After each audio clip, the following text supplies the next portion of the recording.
Welcome to Concordia Church Online. It's really not hard to find examples of bluster or self-promotion these days, is it? It's like almost everywhere you look, or everywhere that you're looking on your social, here's one example after another of self-promotion and look at me and here I am. And, pride's been in the way of the world since, well, forever almost. It also seems as if nowadays that's the way it's almost got to be if you want to get ahead, if you want to get your way, make your way in the world, or at least if you don't want to get walked on and walked over. But while it's normal, is that really what's best? I mean, increasingly people seem to be coming to the recognition, maybe it's not. And that's not just because most people don't really like a braggart. I mean, think about the workplace. I mean, who would you really rather follow? A proud, self-important, I'm always right, I know it all, blustering kind of boss? Or someone who leads with what I'll call confident humility? I mean, there's all sorts of business books out there right now by some pretty prominent names in the field that are advocating what they call servant leadership. Servant leadership because they've done some research. And the research in the field shows that servant leadership actually works better than the other kind. And I think that also carries over to the rest of life too. I mean, again, our natural thought process is that pushiness and bluster and braggadocio is the way to get ahead, or at least to keep from falling behind. But even if that does work in the short term, what we're starting to find is that the human cost and the relational casualties are pretty high. I mean, what are the results of bluster and self-promotion and braggadocio and pride? One of the biggest ones is dysfunction, right? Dysfunctional workplaces. You get underperforming people and scared workers and workers who have good ideas but don't ever feel listened to, so they stop caring and they stop performing. Dysfunctional families where you've got lingering hurt feelings and struggles for control and no one ever willing to admit that I was wrong because pride says, well, it's the other person's fault, or at least mostly. And you get dysfunctional churches. I mean, churches that are chewing up and spitting out pastors, like happened to a friend of mine recently, the next in the line of pastors that have been spit out in a relatively short time by that particular church. And you've got churches where pastors are lording it over the people, like saying, I'm the pastor, do what I say, this comes from God. And you've got people in churches at the throat of other people in the church, talking about people rather than to them because they're trying to get their way and influence people to their side. You've got people who are blasting other people on social because their ideas aren't pure enough. You've got people fighting with other people in the church when they can't get to control things the way they want to. And that's definitely not what Jesus created the church to be. Dysfunction is one of the results of pride. So is loneliness. You see, in the effort to build yourself up, sometimes you end up pushing other people away. You have a lot of acquaintances, but very few friends because you've used other people or you've made them to feel unimportant. Another result of pride is insecurity and hurt feelings, either from trying to measure up to everyone else's ideal world, or from you're hurt from being pushed aside or pushed out or run over. Or there's this insecurity behind the bluster where the constant self-promotion's actually an attempt to cover up the deep feelings of anxiety and inadequacy. And then there's a relational impasse. That's also the result of pride. Relational impasses are where disagreements linger and nothing really ever gets solved because, well, both people are insisting, I'm right. And both people are not all that willing to consider, well, maybe I might be wrong or you might have a point. Now take a moment to just think about those things. Which of those are the greatest struggles for you right now? Is it dysfunction? Is it loneliness? Is it insecurity and hurt feelings? Are you dealing with relational impasses? Just kind of reflect on that and then ask yourself this. Does it really have to be that way? Does it have to be that way, or is there a better alternative? Well, I believe there is. And that this alternative, like everything else in this series on the DNA of the church, starts by looking at Jesus.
Jesus was God. I mean, fully and completely 100% God. Right? The eternal and almighty Lord of heaven and earth, who made the world and everything in it, who spoke and worlds came into being, who could do miracles any time that he wanted to. If anyone had a right to brag and say, well, look at me, here am I, it was Jesus. And yet, for the most part, Jesus let his God nature be hidden. In fact, the Creator not only came to his creation, he actually became his creation. That's humility. And when Jesus did miracles, most of the time he just faded away, never using the miracles as a platform to advance a political agenda or make a name for himself, but simply to help people in need. Again, that's humility. And though he never stopped being God for even one moment when he was here on earth, time after time after time, Jesus willingly served us rather than making us serve him, even to the point of giving his own life for ours on a cross. Even though at any time on that cross, Jesus could have shown who he was, that he was fully and completely God, and ended the suffering just like that. But he didn't. He stayed on the cross for us. And again, that's humility. I've said it before. Humility isn't thinking less of yourself. It's thinking of yourself less. And thinking of others, the needs of others, more. That's what Jesus did. And that's the same DNA that Jesus now puts into us and that becomes a part of us as we become part of his body, the church. Now here's how we can start growing into that. A couple of steps. Number one, honest self-assessment. I'm getting that from Romans chapter 12, verse 3. Don't think of yourselves more highly than you should. Be reasonable when you think about yourself. Now, that's not telling you to downplay the abilities that you have or who you are. Remember, humility isn't thinking less of yourself, it's thinking of yourself less. And those abilities that you have, they're gifts of God. So acknowledge them. Acknowledge them by thanking God for what He's given you, for who He's made you, and then acknowledge them by using your gifts and your abilities and developing them, and especially using them in God's service where they're needed. But you don't have to promote yourself, is what this is saying, because if actions do speak louder than words, then you really don't have to announce how good you are, do you? It's going to be evident. So, again, be reasonable, Romans says, when you think about yourself. Don't think about yourself as less than you should, and don't think about yourself more highly than you should. Think about yourself as you are. Now, a life hack for moving into that? Well, ask people you trust. Ask people who you know love you and have your best interests at heart. Ask them to tell the truth. Okay, what do you see in me? This thing that I'm pursuing, am I good at this? Now understand that sometimes it might hurt to hear the truth. But it's always helpful to hear the truth. And it'll help you avoid getting an overinflated opinion of yourself. Second step, honor others before praising yourself. I'm getting that from Romans chapter 12, verse 10. Love one another deeply. Honor others more than yourselves. I think what that's saying is if you're a boss or a team leader, don't take the credit for everybody else's work. Instead, give credit to the team, and sometimes give the team credit for your work. And push forward the things that others do. Right? Acknowledge their effort. Give them credit publicly rather than grabbing all the credit for yourself. Notice that this verse isn't saying that you don't get any honor. It's saying to honor others above yourself. Like the running back thanking the lineman for making the big hole so they could score the touchdown. Or the defensive back thanking the push up the middle for making it possible for them to make the interception. I mean, Paul talks about that this way in Philippians chapter 2. Be humble, thinking of others as better than yourselves. Don't look out only for your own interests, but take an interest in others too. Now, how do you do that? Think of others as better than yourselves. Treat other people as better than you think they deserve. Take an interest in them too. Well, 2 life hacks for that one. First is this. Simply be intentional to watch for the good things that other people do. Intentionally watch for them and then publicly acknowledge them. Give others the credit and try to do that daily. Second life hack is this, to listen to their story instead of leading with your story. Instead of talking about you, ask other people questions about them. And then when they respond, don't use that as a launching point into your story and the things that you've done. Instead, ask them more about their story with this simple little phrase, well, tell me more. And then listen. And then as you hear more of their story, again say, tell me more. Third step into humility and to growing into that. It's remember that you're not as smart as you think you are. I'm getting that also from Romans 12, down at verse 16. Don't be too proud to enjoy the company of ordinary people, and don't think you know it all. Now, the more success you have at something, the easier it is to think you do know it all, or at least that you know it most, and to chalk up all your success to how smart you are. But the truth is, yeah, you may be smart and you may have success, but success is usually not a solo sport. Now, arrogance is, but arrogance is not a godly trait. And it's not part of the DNA that Jesus put into you. So 2 life hacks into growing into that part of humility. First one is this. Ask somebody else's opinion about something and really listen to them and maybe take their advice. Not just ask them their opinion and then just do what you're going to do anyway, but ask their opinion and really listen. Second one's this. Do something this week that's not in your job description. Now, in my case this year, some of that's been trimming trees, cleaning bathrooms, and moving chairs. Do something that's not in your job description. Now, do it not to show off, but to show the way. Do it because it's needed and because you can do it. Do it not from a desire to be seen like it's some sort of a political photo op, but do it from a desire to serve. Do it from a humble heart. And do it from following Jesus and from growing into your DNA that He's placed into you. And guess what? People really can tell the difference as to why you're doing it.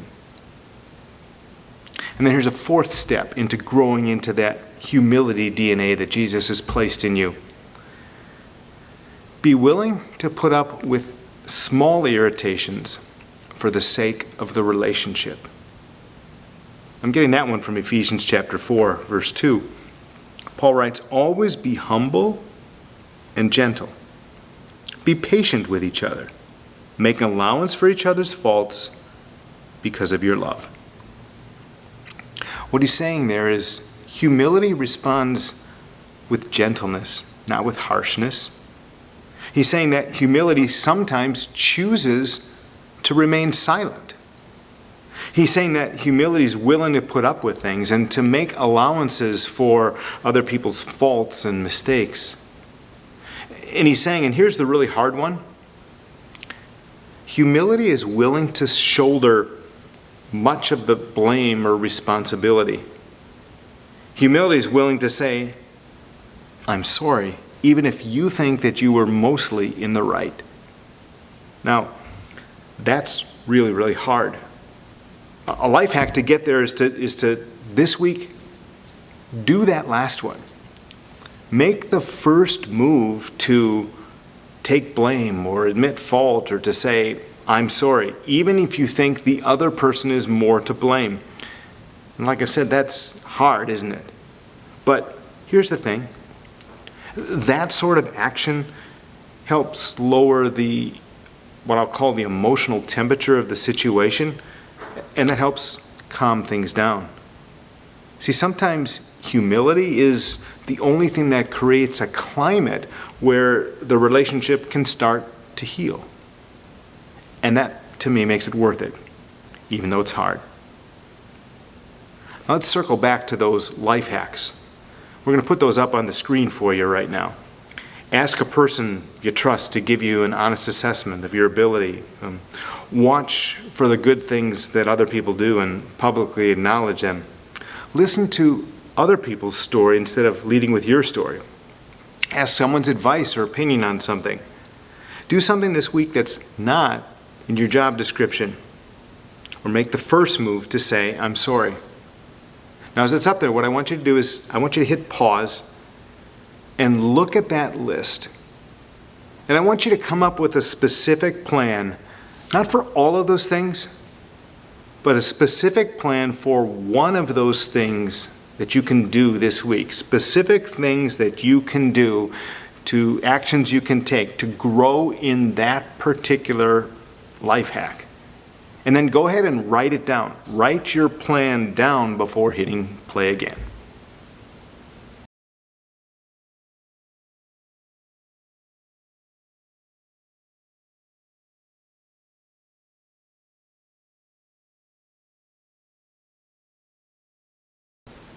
Humility is hard, isn't it?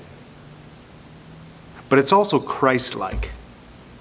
It's part of the new DNA you have when you're connected to Jesus. It doesn't come naturally. That's what pride and self-promotion does. But it is part of the new nature that Jesus put into us. And it's at work in you. And it's at work in your church. Now, you're going to mess up from time to time. We all do. But when that happens, you know what to do. Number one, admit it to Jesus and ask for forgiveness. Say, Jesus, I'm sorry. I'm leading with my heart instead of yours, with my DNA instead of yours. Please forgive me. Help me start fresh. And then ask him to help you imitate him in the way you relate to others and in the way you operate as a church. See, that too is humility. And believe it or not, there's a great blessing in walking that way. Another one of Jesus' friends, Peter, talked about it this way. 1 Peter chapter 5, beginning at verse 6. So humble yourselves under the mighty power of God, and at the right time he will lift you up. Give all your worries and cares to God, for he cares about you. Humble yourselves under the mighty power of God. What Peter's saying there is that humility isn't weakness, that it's strength. I mean, just think about Jesus. It was through his humility that Jesus conquered sin, death, and the power of the devil. And it was through his humility that Jesus made possible for us to be reconciled to God. When you humble yourself, you're walking in the way that Jesus did. And when you humble yourself, you're also creating this sort of space that your relationships need in order to be able to prosper. Now that's hard because you worry about being stepped on or taken advantage of or not getting ahead or not getting the recognition that you deserve. But Peter reminds us again that we humble ourselves under the mighty power of God, which means, Peter says, that God's going to shelter you and protect you and keep you from being crushed. So you don't have to worry about that as much as you have been. It also means that God already knows your fears and your worries about that, which is why Peter also reminds us this. Let me read it again. Give those worries and cares to God. Give those worries and cares to God about being taken advantage of or passed by or not being promoted. Humble yourselves under the mighty hand of God and give your cares and worries to him. And Peter concludes by saying, because he cares for you. He cares for you. He really does. You have no farther to look than Jesus humbling himself on the cross to see that. And because he cares for you, what Peter also said is going to come true. That at the right time, in God's time, he is also going to exalt you. He's also going to lift you up. He's also going to lift you up even, and you know what, maybe even especially because of your humility. Take those steps and work on growing into that this week. Thanks for being a part of this series and this message about the humility and about the DNA of the church. One of the things that humility, as it finds an outgrowth, is in what we give to others. See, when we're prideful, we just hold everything for ourselves. When we're humble, we give some of our stuff away. At Concordia, we believe that giving is an act of humble worship. If you're connected with Concordia and you give here, we also believe that it's an acknowledgement of our responsibility to each other, saying we are in this together. We're supporting the ministry that God's given us here and throughout the world. Those are good reasons to give. Here's the best one. Giving pushes self-centeredness and pride away and gives us a step closer into the heart of God. I want to encourage you, if you've never given before, to take that step. I'm not telling you to give here. What I really want you to do is give in a place that your heart already is. To give to a cause, maybe it's in your neighborhood, maybe it's in the world, something that's tugged at your heart. And take a moment to give beyond yourself. If you're connected to Concordia, I would encourage you also to give here and take those steps into generosity and humility, which is at the heart of God. God bless you.